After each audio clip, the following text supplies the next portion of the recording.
Cukup saya dengan bersumpah demi Allah bahwa apa yang akan saya ucapkan ini hak benar. Allah. Kalau saya dusta, saya dilaknat oleh Allah, siap dilaknat. Oke? Jadi jangan tanya nanti mana orangnya, jangan. Saya akan nyatakan bahwa ada seorang Habib bertelepon kepada saya satu hari. Ini kira belum 1 tahun ya, mungkin belum beberapa bulan ini. Baru beberapa bulan aja. Ketika kasus ini mulai muncul. Bang Haji, Assalamualaikum. Waalaikumsalam. Ente tuh habaib. Ente tuh Habib ini. Ente mesti datang ke Rabitoh, ya. Harus terima sertifikat. So dia bilang kalau nggak salah hari Senin ente ke sana Bang Haji. Yang bayarin sertifikatnya ente nggak usah bayar, aneh bayarin. Nah ini saya terpikir, kenapa di Ponorogo dihabibkan? Kenapa Imam Bonjol dihabibkan? Kenapa pahlawan-pahlawan Aceh dihabibkan?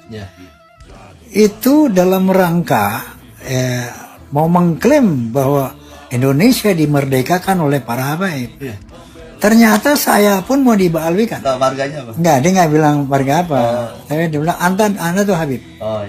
Anda harus daftar di Rabithah Alawiyah.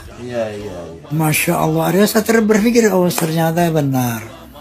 Ada klaim-klaim Mbak Alawi tentang pahlawan-pahlawan nasional ini. Kira-kira siapa yang kira-kira tokoh masyarakat ya? Wah, ini mesti dibalawikan juga nih. Ya, yang pengikutnya banyak. Yang pengikutnya banyak kayak gitu ya. Wallahil azim, jangan tanya saya siapa orangnya, jangan. Cukup dengan sumpah saya ya. Nah artinya ya, saya mulai meyakini bahwa ini ada satu gerakan yang sistematis untuk menjajah Indonesia dengan jalur agama. Nah ini masalah Bapak Ibu. Mengapa mereka semua ngaku cucu Nabi? Mereka sebetulnya nggak sepenuhnya salah. Mereka itu korban nenek moyang mereka yang telah mencangkokkan nasab mereka. Berdasarkan penelitian, orang yang paling berdosa menyambungkan nasab mereka kepada Nabi adalah Habib Ali bin Abu Bakar As-Sakron. Dialah orang pertama yang mencangkokkan nasab Ba'alwi kepada nasabnya Rasulullah Sallallahu Alaihi Wasallam.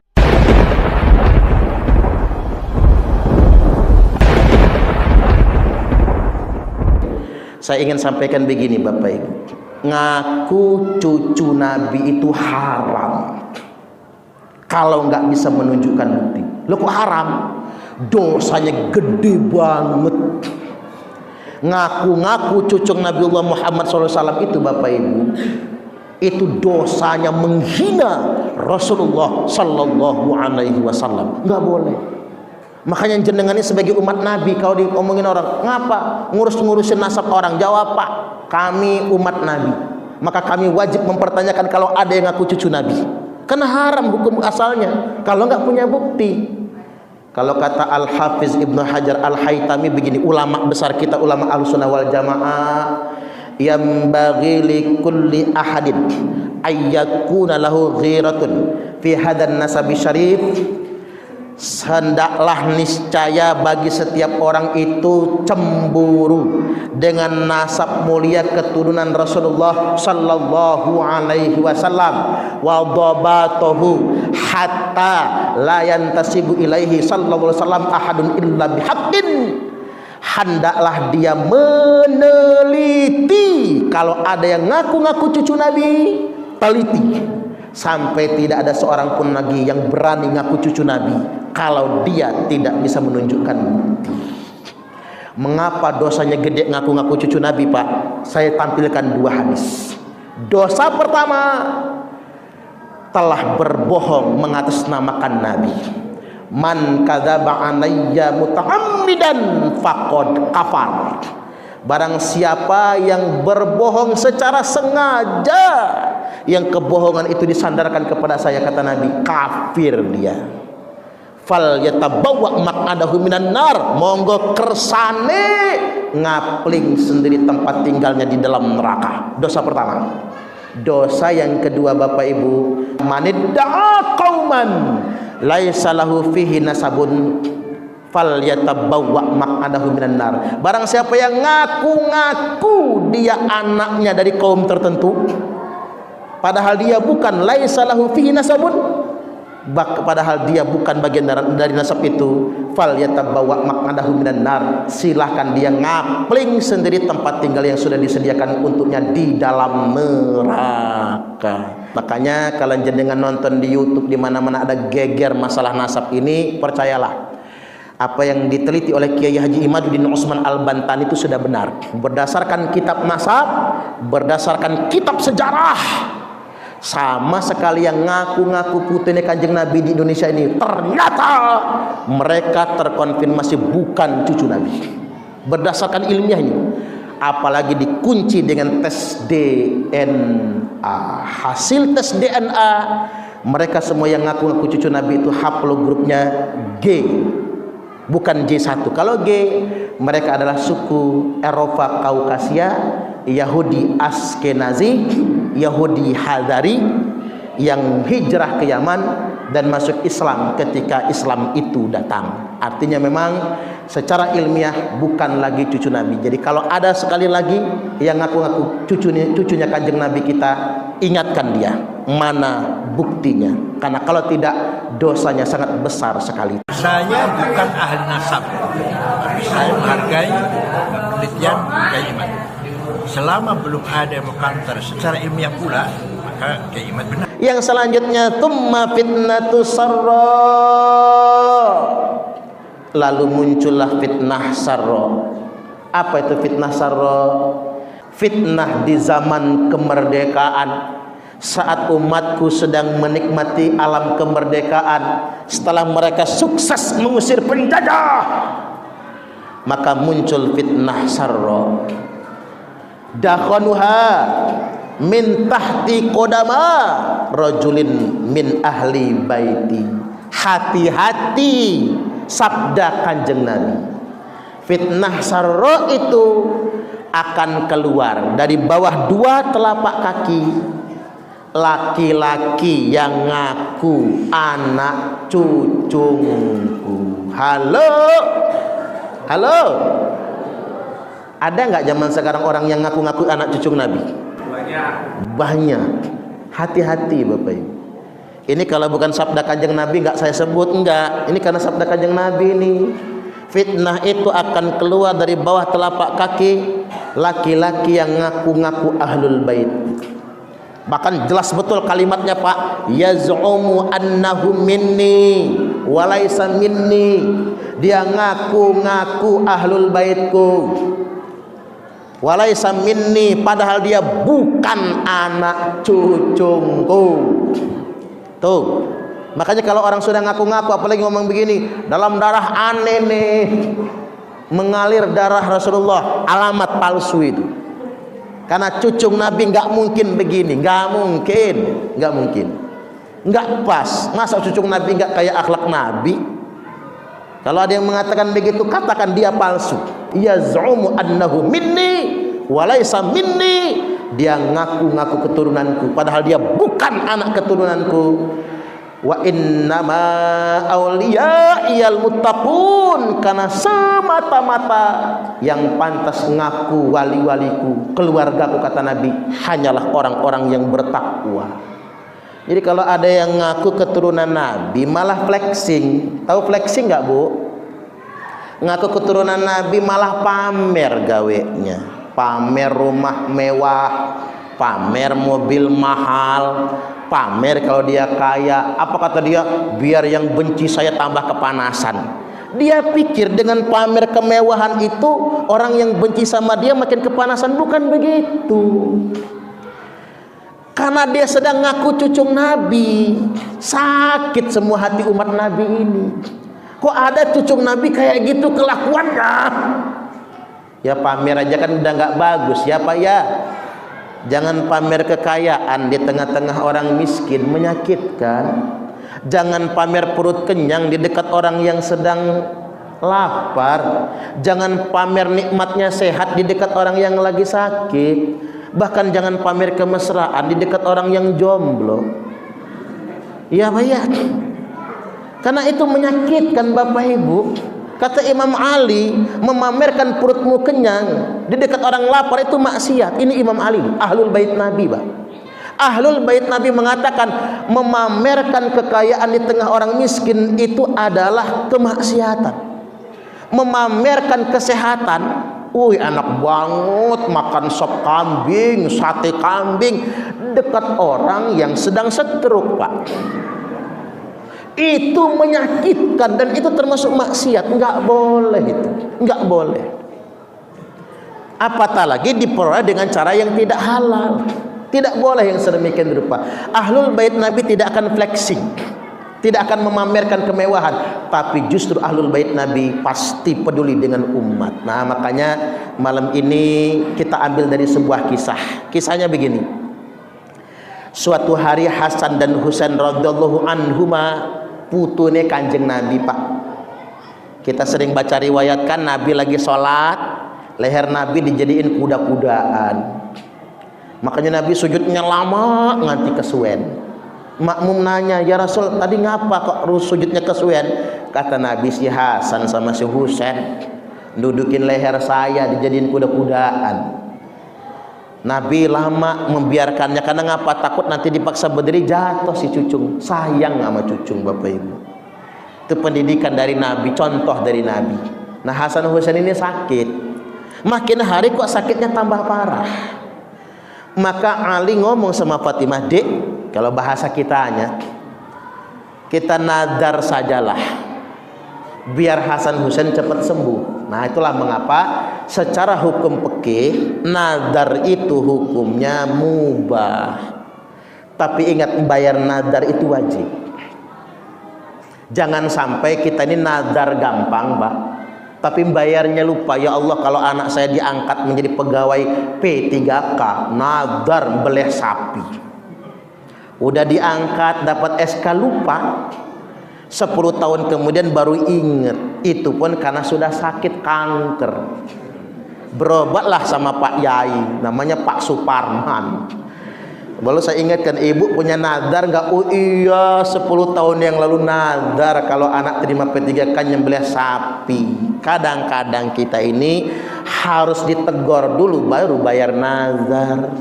Itu nggak boleh, Bapak Ibu. Nadar harus disegerakan. Sama kayak utang. Ngutang itu mubah, ngutangi hukumnya sunnah. Makanya bapak-bapak yang banyak duit, kalau ada yang ngutang kasih. Karena ngutangin itu hukumnya sunnah. Membayar utang hukumnya wajib. Jangan kebalik. Orang zaman sekarang ngutang wajib, membayarnya haram.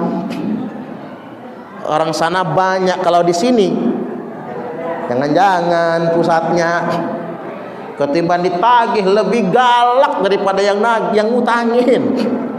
Ini luar biasa, Bapak Ibu. Balik lagi nadar. Kata Fatimah, "Bang, nadarnya apa kira-kira?" Kita puasa 3 hari. Karena mau nadar pakai nyembelih kambing, Imam Ali orang miskin, Pak. Mau nadar pakai sedekah lagi nggak ada yang disedekahkan, udah puasa 3 hari. Maka malam sahur, pas sahur kata Fatimah, nggak ada yang dimakan, nggak apa-apa, sahurnya pakai minum. Besok saya akan kerja, cari pekerjaan untuk persiapan berbuka. Kerjalah Imam Ali mintal wall, kerja sama orang Yahudi. Nah, itulah mengapa Bapak Ibu, kita ini dalam hukum bermasyarakat, kita boleh bergaul dengan beda agama. Punya tetangga non muslim, bagus, boleh. Kita kerja sama orang Kristen, orang Katolik, orang Hindu Buddha, boleh. Kita jadi bos, karyawan kita orang Hindu, Buddha, atau apapun namanya, orang Kristen, boleh, nggak apa-apa. Itu hukum muamalah namanya. Bertetangga, berhubungan baik, saling mensedekahi. Tetangga saya orang Kristen banyak, Pak. Depan rumah saya orang Kristen. Kalau saya lagi bagi sedekah, bagi sembako, tak kasih, seneng bener dia. Kita bertetangga yang baik, nggak jadi masalah. Imam Ali kerja sama orang Yahudi. Dapatlah upah, kata Imam Ali pulang ke rumah, cukup 3 hari. Kita bisa sahur, kita bisa berbuka. Maka dibelikan gandum, tepung, dibikinlah roti. Ini nanti untuk persiapan berbuka. Begitu mau maghrib, tok tok tok. Begitu dibuka pintu, ada orang miskin, jalan tertatih-tatih, sudah 3 hari 3 malam nggak makan apa-apa. Oleh Imam Ali dikasih semua roti itu, nggak berbuka kecuali cuman minum air. Puasa hari kedua juga begitu. Mau maghrib Bapak Ibu udah bikin roti nih Pak, mau maghrib tok tok tok, ada anak yatim telanjang yang kelaparan. Oleh Imam Ali dikasih semua persediaan untuk berbuka, nyisa cuman buat makan Hasan Husain saja karena baru sembuh dari sakit. Begitu hari ketiga, kata Imam Ali, mudah-mudahan hari ini kita bisa makan. Mau maghrib tok tok tok, ada orang baru keluar dari penjara, mau pulang nggak ada ongkos dan lapar juga. Oleh Imam Ali dikasih semua. 3 hari 3 malam puasa, berbuka cuman dengan air, sahur pun cuman dengan air. Maka saking laparnya, kata Imam Ali, yuk kita ke kakeknya Hasan Husain, siapa tahu ada yang dimakan. Jalan tertatih-tatih Fatimah sama Ali sampai ke kediaman Nabi. Loh, ngapa kata Nabi? Diceritakanlah kejadian 3 hari itu. Nangis Nabi. Lalu turunlah firman Allah, surah Al-Insan ayat ke-8. Catat ya Pak, ingat ya Bu, surah Al-Insan ayat yang ke-8. A'udzubillahi minasyaitonir rajim. Wa yut'imuna at-ta'ama 'ala hubbihi miskinan wa yatiman wa asira.